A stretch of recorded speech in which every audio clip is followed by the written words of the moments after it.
What's cracking, everybody? XehrFelrose here, bringing you some Pokemon Go Battle content. You might notice I'm wearing the same thing as Monday's video because I had to pre-record everything this week because I'm going to be busy, but we're taking a look at another Fossil Cup team here, and I think I've cracked the code on the consistent teams in this RPS Cup. If you play a team that has a strong lead against Ferrothorn, like walls it, I'm talking like, you know, Escavalier or something of the sort, right? You know, even your own Ferrothorn could be something like that. Also, make sure it has play into Lantern. Take that kind of a lead.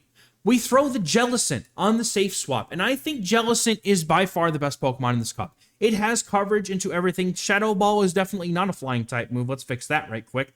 But Shadow Ball is able to hit everything in this meta for neutral damage at least. And that is huge for a safe swap that is able to pressure other opponents to want to shield or to throw their energy maybe when they would rather farm down. And so Jellicent's good at pulling out the Ferrothorns and even in some cases the Lanterns and things that you want to be able to keep away from your third Pokemon. In this case, we're actually using our own Lantern, and I know I'm going to get crucified for this because you all know I hate Lantern. But this is the only meta that I feel like Lantern actually is a good Pokemon and is not an RPS driving piece of crap. So this is the team that we ran. We went on a 10-0 rip in this video, and if you go back and watch the stream from Saturday, yes, we did have an 0-5, a 2-3, and a 3-2 to follow, but overall, we gained points with this team, and it was extremely consistent. Most of the battles that I faced that I lost after these sets were not team comps. They were mostly just me making bonehead plays. But we pick up a Ferrothorn lead in this first game here, and that's great. We see a Lantern come in, and that's the awkward thing for this team is the Lantern safe swap, and I found out that this is the first game I played with this team after on this day. Right, we finished off, I think we went 7-3 to finish on Friday night, and then Saturday we came in and played these games, and we straight it off with 10-0. So overall, going, 17-3 in the first 4 sets with this team was really good. What you want to do with the Lantern is just come in or go with the drill run here, get the shield, or do the chip damage, and then bring in your own Lantern in order to finish up this matchup. The thing here is that they had a Ferrothorn in the lead, so as long as we keep Escavalier aligned to that, we're in a good shape here. The opponent is going to catch on their Ferrothorn here. That is not great, but it also means the Ferrothorn's stuck here now, except my switch clock's not back up yet because we stayed in too long with Escavalier to throw that move. So I'm sitting here thinking, okay, I'll just, maybe I can farm up energy until my switch clock is up, but no, they're able to get this Bullet Seed through, which is going to knock out my Lantern, and that feels really, really bad. I have to shield this, right? But I'm going to let it go. I'm going to put my faith that Jellicent might be the way to go here. The opponent goes for Power Whip, trying to bait, and I was okay with letting the Thunder go and then just trying to finish the game with Jellicent, but the opponent now getting up to a Thunder, I'm like, all right, now I'm going to go ahead and shield this. So the opponent did make a mistake trying to bait there. Usually it's a very bad idea to bait with double resisted damage unless it's for sure going to get a shield, and that usually comes after you know what the opponent's full team is, right? So the Jellicent is going to be able to take out the opponent's Lantern here, but we're in a really sticky spot where the Poliwrath could come in and get to a move before my Jellicent's going to be able to take it out. So I'm not sure exactly what the right play is here, but the opponent does not have the energy to go for an Icy Wind for the knockout, or they're over farming, getting a little greedy here. Now, Shadow Ball is going to be enough to do it, it's going to be enough to put it in range for the Aerial Ace that the opponent is not going to be able to shield because the shields are all down. Aerial Ace is going to take out the Poliwrath. We're going to be able to clutch this first game from the jaws of defeat, quite honestly. Good game here. Getting into the next game, sweating off some of those mistakes that we made, and we hit a Pelipper lead, and this is not great for us here. We're going to swap immediately to the Jellicent, and the thing with the Jellicent is you can get to the Shadow Ball before they can get to the Hurricane if you swap and throw. Basically what we did here was we threw just as they were getting to the Hurricane, and Shadow Ball is going to get the shield here. Now the opponent, I think, might have been able to get to the Hurricane if they had, I know it's 9 to the Hurricane, which is 18 turns. And if we swap in and throw 6, that's 19 turns. So the opponent did overfarm by a bit when they could have thrown the Hurricane, but I wasn't really going to shield the Hurricane unless they stayed in and shielded. So the opponent now coming in with Quagsire, though, after we're up this much energy. This is an important moment in this battle that I have to identify that I actually need to win this matchup, because it doesn't matter what they have in the back. If I can put Lantern on the Pelipper, that is an easy, I don't need a shield to win that matchup. That is just a sure, just absolutely winnable situation for us. And if we can do that, Escavalier hopefully is going to be able to beat what's in the back. Opponent no shields the Shadow Ball, leaving us with a Lucario in the back, and switch advantage was exactly what we needed here. We're easily going to be able to throw the Lantern on the Pelipper when it comes back in, and then Escavalier is going to be able to do a lot of damage to the Lucario. Goodness, it's right in front of me, but just my brain had like a fart. And Shadow Ball, I'm undercharging because I want to get that farm down with my Lantern, and the opponent is going to be able to throw a move off here at the last second. But at this point, I'm able to survive pretty much any one move, I think, from the Lucario and get to this Thunderbolt. And they're going to go for a charge move right off the bat here. If this is Shadow Ball, I'm pretty sure I live it. And it is the Shadow Ball. We are going to be able to survive and get this Thunderbolt off. So again, just even though we didn't know what the third was, it was just prioritize putting Lantern on the opponent's Pelipper. And we take out Lucario with Thunderbolt. Who would have thought that Lantern's going to get a boom in a video? Anyway, we hit a Lantern lead in the next game, so, you know, again, back to this formula that I keep trying to talk about here. I know that it's not going to win you every game, but I feel like the strongest team comps in this RPS Cup follow this sort of formula where you're going to have good play into the Lantern here. We're going to get an early shield. Jellicent up a shield at this point, just lands a Shadow Ball and it could take out the Lantern, right? And our own Lantern does very well in the mirror when it's ahead by this much HP and energy. Now the opponent comes in with their own Escavalier, and the right move for me probably would have been to swap in a Jellicent immediately, but I'm going to go for the Drill Run here and then come in Jellicent. This actually puts me in a unique position where I might actually be able to farm down this Escavalier because I can tank any two moves here from this thing. So the opponent's going to go for the Drill Run. I noticed that that does about that much damage, so I'm just going to no-shield the next move here, have two Shadow Balls ready to go, but the opponent does not get to, I believe, enough for the Drill Run here. So they're just going to go for an Aerial Ace. That's fine. I should be able to fire off two Shadow Balls onto this Lantern. And that's what's going to be really helpful in this matchup because Lantern's a pain. I'm not going to put any two ways about it. That's why we're using it, right? So we're going to be able to get to this next one unless they throw energy, which they do throw the energy. And I'm just like, I'm going to shield this up because I want to get this Lantern either down low or nothing else. I mean, they don't have, I think they just shielded. I think it was the last shield there. Yes, it was the last shield. So then they're going to come in with a Poliwrath and the Lantern's going to be able to get to the Thunderbolt. The opponent knows it. They quit. Good game to them. I feel like the amount of people leading week to Escavalier in some way, shape, or form is far more than the number of people that are like leading Poliwrath or leading the flying types, right? So statistically, I feel like Escavalier has a higher chance of hitting a good lead, which also means that our backline is also going to have a higher chance of hitting a good counter swap. Now, I make a massive mistake here, and this is because I don't use Lantern very much, and I don't really understand the matchups as well as I should. The opponent comes in with their Poliwrath, and I actually misclick and bring. I'm supposed to put the Jellicent on the Poliwrath every time, but I come in with Lantern, and now I'm subjecting myself to a matchup where I have to put my shields down in order to potentially win it. And honestly, the opponent probably gets to another move before I do, unless I go for the Surf here. Now, the opponent makes a catch here on the Jellicent, and this is also really awkward, but the nice thing here is that because they made this catch, my Jellicent can come in and get to the Shadow Ball at the same time as theirs does, and most of the time, my Jellicent wins charge attack priority because most people are going to build their rank 1 most things. Mine has a slight attack weight. It just happened to be the best thing I had at the time. Now their Registeel is going to come in, and yes, they're going to be able to get to a Zap Cannon, but not until after I get the Shadow Ball off, and at that point, Escavalier hopefully is going to be able to do enough counter damage to be able to make a difference, and even my Lantern still got some HP left to it. So we're looking pretty good here as far as endgame goes, and the Poliwrath does have some energy. I don't know if they're going to be at a move or not, but that Zap Cannon is going to knock me out. Boom! The opponent tries to bring in the Poliwrath, and they unfortunately are unable to get to a move, and they're going to concede, so good game. Getting into the next game, we have another Lantern lead here, and we're going to play it out the same way pretty much. I know that I can tank one Surf on my Escavalier. However, if they do build up to the Thunderbolt, which most do, I actually am going to shield up the potential Thunderbolt. Now, my opponent tries to catch a move here on Ferrothorn, and I mean, as someone who's playing double water in the back, I'm very happy to see this here. Because now that I've got a sizable HP lead on my Lantern, the opponent had to shield there in order to get a move off, which I'll shield back. That's fine. Because this farm down is also going to put me very close to another Drill Run to deal with that Lantern when it comes back in.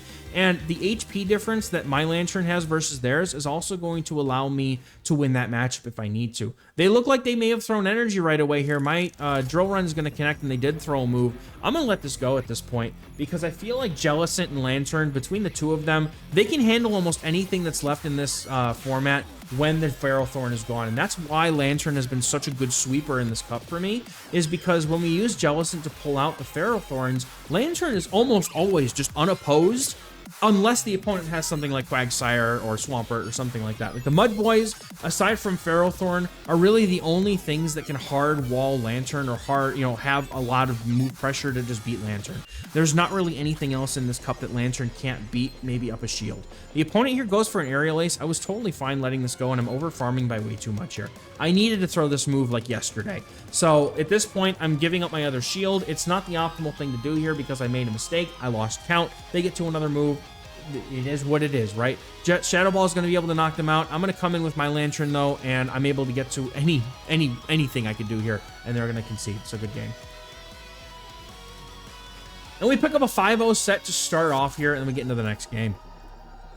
Escavalier versus Ludicolo. This is where you like to see this Ludicolo, and as someone who's been enjoying the Ludicolo, I'm definitely happy to see it there because we absolutely are going to be able to manhandle the Ludicolo with the Escav. We're double resisting those Razor Leaves. The opponent safe swaps in a Poliwrath. Same old song and dance. This is not new. If you guys watch the Legend video, you guys watch any videos on this cup, I'm hard countering Poliwrath safe switches all day. That's just been the key to success for me because I'm putting my Pokemon in the back in matchups. Like Jellicent hard walls this thing and is going to be able to come out of this matchup with energy. And if I had, like with Mantine from Monday's video, that's going to be able to, outpace severely to the Aerial Aces. The opponent just has no hope of winning these matchups, and that's kind of what I want to be able to do because Poliwrath is that one Pokemon that is on all of the teams just about.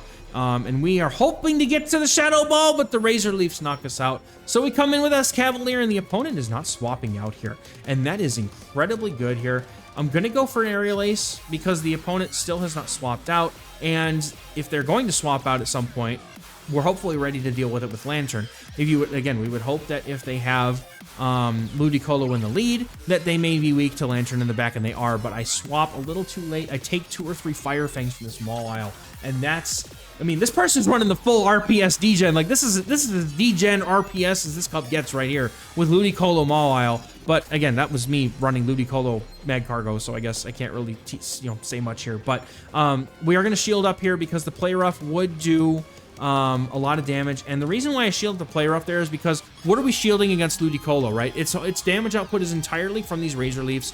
The Thunderbolt that I get from the farm down from that Mawile is going to be just about enough to knock out. And if they shielded that, I had the Aerial Ace, so good game. Get the RPS out of here. And by get the RPS out of here, I mean get rid of Fossil Cup. Why do we have it for 2 weeks? We pick up a really bad lead, though, against this Mantine, so we're going to go into Jellicent and look to hopefully flip switch, which is absolutely not happening now. So I now, instead of trying to flip switch, my strategy is going to shift to try and do as much damage as possible, sweep with Lantern. Now, the sad thing here is that these opponents know how to count, because they're skilled players who know how to count hexes, and they know that this is a surf and they can live it. And I was hoping to get a shield there, maybe by someone who wasn't paying, close attention. Like I tend to completely forget how many moves the opponent's at sometimes. But at this point, I know that my Escavalier is not going to have a very good time against this Mantine, so I'm going to go ahead and just let the Scald through. I figure if there's something in the back that Escav can beat, it's probably not going to be something that has a lot of fast move pressure, and they have an Escav of their own in the back. This is really nice here because I've played the other side of this matchup before, so I'm pretty confident that I know how this goes. The opponent is going to shield up moves if I build up to this Thunderbolt, and if they let a Surf through, I can double shield and farm down because a one Surf will leave it in the red after the second Surf is thrown. If I throw the Surf here, it's going to leave them very deep in the red. I can shield again, farm down, and I don't need to as long as they don't Aerial Ace bait me, that is where I'm going to end up losing. So fly, get out of here.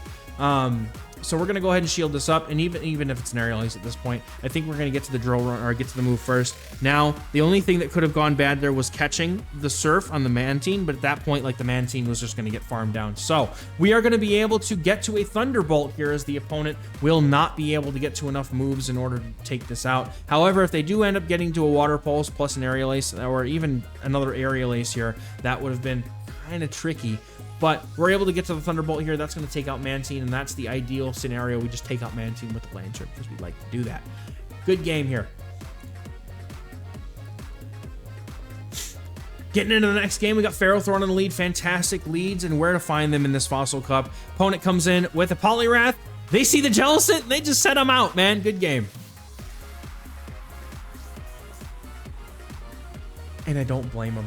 And I must have forgotten to take the queue times out between these games, so we're just gonna let this happen here. But no, like that's I mean, I'm very much of the same mindset, right? There's another battle coming. I just forgot to edit out the queue times here. Here it goes. We're good. But no, that's the frustrating part about this cup, right? Like you catch the bad lead, you catch the bad swap, and you're just like, how am I supposed to win this game? That's it. That's it. But like the truth is though, is that like if they had something like Escav in the back, that would have been a very tough thing for me to overcome.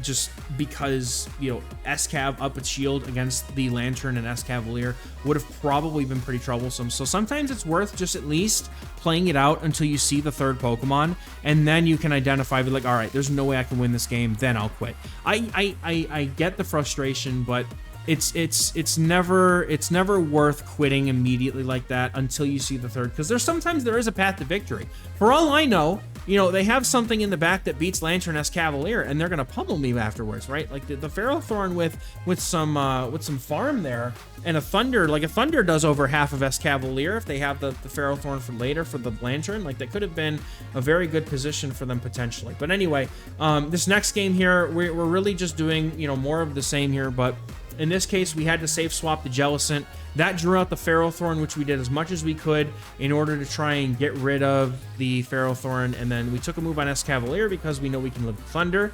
And Lantern with 2 shields is hoping to sweep. Now, the opponent is throwing Icy Winds at me, and it feels giga bad. I'm trying to see if I can shield these dynamic punches, and I'm expecting at this point the opponent possibly has a flyer in the back. They swap into Mantine to catch the Thunderbolt. The thing about this, though, is that my Lantern is going to be able to farm down the Mantine entirely and just get to another Thunderbolt. So unfortunately, Lantern up a shield was really the win condition here. Aerial Ace not going to cut it. I'm going to be able to go straight for the Thunderbolt here, and even then, I'm pretty close to an Aerial Ace. If the opponent throws the energy here, then I'm still going to be able to take it out with the Aerial Ace. That's going to take out Poliwrath here, and that's a good game. Well played.